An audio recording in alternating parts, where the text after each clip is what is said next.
Hello, it's Davy Mooney coming to you from the University of North Texas, where I run the jazz guitar program. I'm a Benedetto artist, Sunnyside Records artist. This is my latest live at National Sawdust. And I've got an improv book from Mel Bay called Personalizing Jazz Vocabulary. Shout out to Jazz Guitar Today, who's been helping me get these videos out into the universe. And today I want to talk about a great tune by Cedar Walton called Bolivia. So I grew up hearing Steve Masakowski play this tune all the time in New Orleans. It was kind of one of his, anytime you go see him on a gig, this was usually in the set somewhere. And recently finally got hip to the Cedar Walton album Eastern Rebellion that has this tune on it. It's such a great album, and I'm ashamed that it's taken me this long to get hip to it. But George Coleman, Billy Higgins, Sam Jones, and Cedar Walton, so great. And the tune is it's kind of tricky. It's got some tricky parts and some kind of more chill parts. So it always has a 16-bar section of G7, which is kind of nice to just kind of relax and groove on it. I remember Steve, when he would do it, they had this little figure where it would go.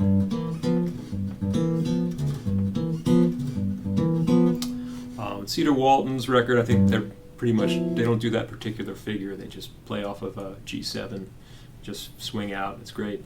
And when the tune starts, the harmony gets a little bit trickier. You've got E flat major 7 to A7, D major 7 to A flat 7 to G major 7. And it goes on from there, but that first part is really kind of interesting.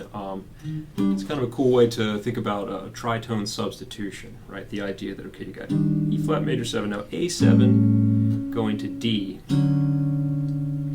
and then A flat 7 going to G. So those two dominants is pretty interesting. Like that A7 could have gone to A flat, right? You could have like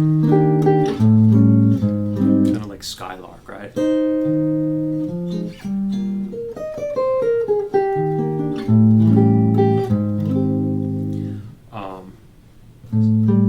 And the reason that works is the tritone interval in that A7 chord, right, between the third and the seventh. So the note G, which is the flat 7, C sharp, which is the major third, that tritone interval can resolve two different ways. It can resolve to D, so the G natural could go down to F sharp, and the C sharp could go up to D. Or the G natural could go up to A flat, and the C sharp could go down to C. So you have that, you say F. And it's interesting because there's another dominant 7 that has that tritone, E flat 7. And E flat 7, the G is the major third, and C sharp is D flat is the flat 7. A7, the G is the flat 7, and C sharp is the major third. So those two dominant chords could go to either of those two keys.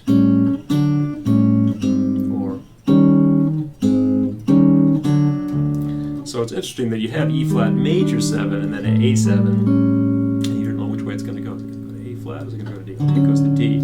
And then the same thing happens again, D major and A flat 7, but this time, instead of going to D flat, it goes to G.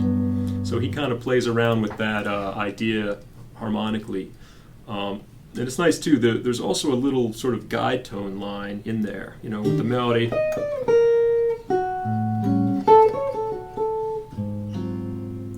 Where, even though sort of with the melody, sort of against the melody, you have kind of like G natural to F sharp. The F sharp kind of stays the same to F natural, and then the G.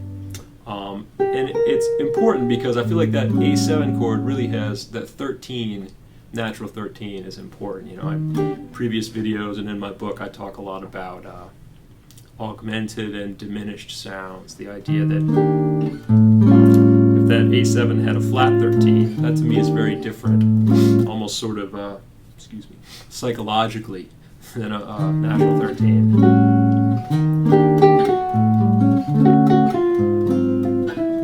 So to me, those chords have a pronounced, 13 flat 9 kind of sound.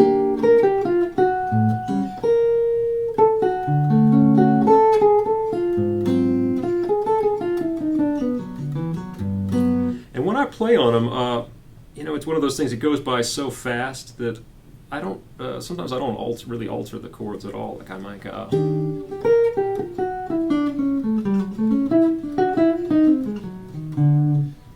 I don't really necessarily think I got to play the half-whole diminished scale or I got to do this or that. It's just kind of like I'm playing E flat major and then it's an A7. It's sort of the way it lays on the instrument too. It just kind of goes down a half step. A lot of the same sort of grips.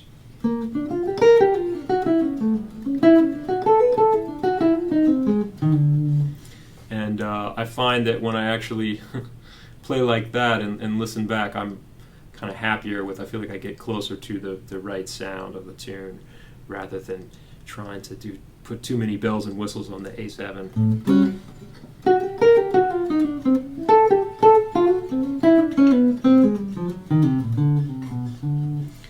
One more.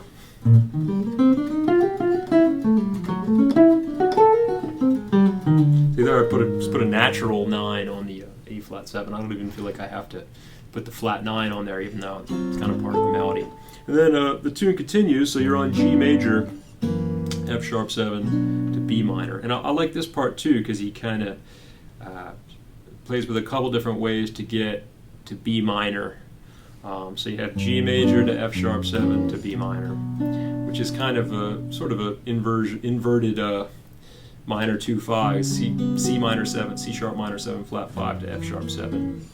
G major 7 is kind of if you build a chord off of the flat 5 of the C sharp minor 7 flat 5, you get a G major 7 anyway. So that's kind of like a minor 2-5, and then he goes up to C major and back to B minor. So you have this.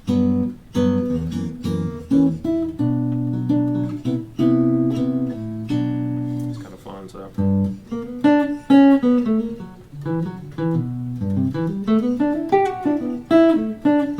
And then the B minor, there's a little walk down like B minor over A, and then G sharp minor 7 flat 5, which is it's all B minor, because that chord, another way to think about it would be a B minor 6 with a 6 in the bass, right? Then a 2-5 to F, again pretty quickly, and then B7. He does the same trick from before. After the F, he goes F major 7, B7, B flat major. Again, he could have gone to E there.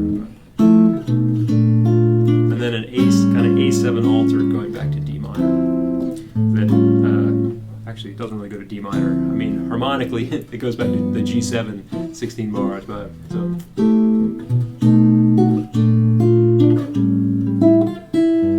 Just G13, D minor 6-9. It's so similar. The upper structure of those chords is so close that an A7 altered can go to a G7 pretty much as easily as it goes to D minor, especially at the tempo that this tune. It's not crazy fast, but it's it's got a little clip to it, medium up. It's really fun, really interesting song.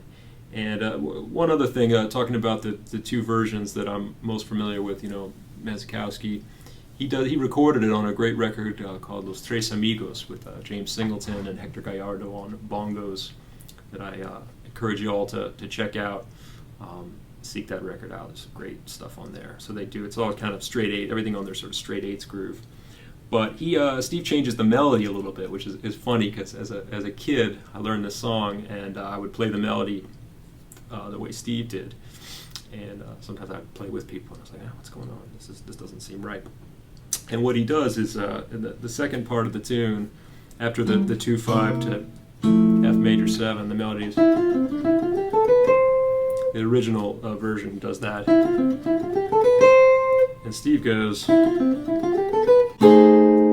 puts a little pause in there so he can grab the chord, because it would be kind of awkward to go. I guess you could try to do it, but how successful are you going to be? What's your batting average going to be with that, grabbing that chord and actually making it come out? Whereas if you wait a second, chances are you're going to get the chord, and it's still going to sound cool. And then he does the echoes that the original version goes.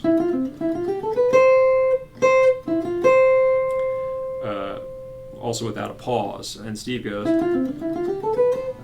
I forgot, he goes. He probably does that, actually. But but he puts a pause there too, so he can get the chord in with the notes. And I was thinking about that the other day. There's a lot of tunes that I've learned. I think about classic jazz records like Wes Montgomery's version of Round Midnight, which is so, classic, I guess is the only word I can come up with right now. Really good. And it's really different than Monk's version, which of course is different than Miles's version. Round Midnight's notorious like that with different sets of changes. Remember, I learned Relaxing to Camarillo from Joe Pass, and he plays the melody differently than Charlie Parker. And I remember taking a jazz guitar ensemble at NYU when I was getting my PhD with John Schofield, and he was talking about confirmation, and he started playing the head of confirmation, but he kind of changed it and made it a little more guitaristic, still captured the song. And yeah, I think that's interesting how that's cool to do, because we always tell students, we want them to go to the record and learn the thing exactly the way it's played, but then you realize that every record's a little different. And I think it's okay. I guess what I'm trying to say is adapting tunes to your instrument.